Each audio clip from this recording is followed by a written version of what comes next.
If you're constantly chasing women, you've already lost the game. Because the second you let her control the frame, you become just another guy trying to impress her. But when you control the frame, she becomes obsessed with winning your attention. And today, I'll show you exactly how to do it. Here's the harsh truth. Most men lose attraction by giving away their frame. They over-validate, over-text, and over-explain, hoping to impress her.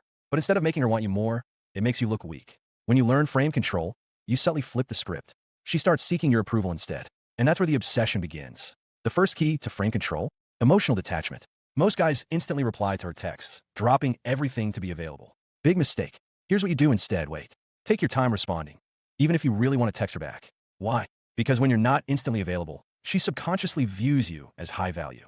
It creates an emotional gap, and she'll start chasing to close it. Here's what most guys get wrong. They give too much validation. That's validation overload. It kills the mystery. Instead, flip the script. Tease her lightly and let her qualify herself to you. For example, "Oh, so you're one of those yoga girls, huh? Let me guess.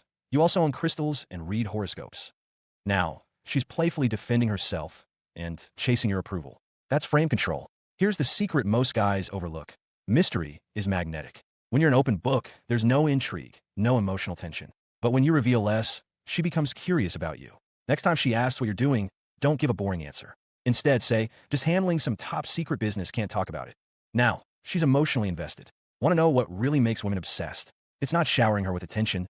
It's the push-pull dynamic. You give her a taste of your interest, and then you pull back slightly. For example, on a date, you could say, "You know what? You're actually kind of fun. I wasn't sure at first." You're giving her a compliment, but with a playful challenge. Now, she feels the need to prove herself to you. And when she's working for your validation, you've won the frame. Here's where most guys mess up. They break their own frame. Texting too much, over-explaining, or justifying themselves. Agreeing with everything she says just to be liked. Remember, frame control equals power. Stay composed, playful, and mysterious. That's what makes her obsessed. If you want more dating strategies that actually work, hit that like button. Drop a fire in the comments if you're ready to become a frame control master. And subscribe, because next week, I'm revealing 3 sneaky psychological tricks to make her emotionally addicted to you.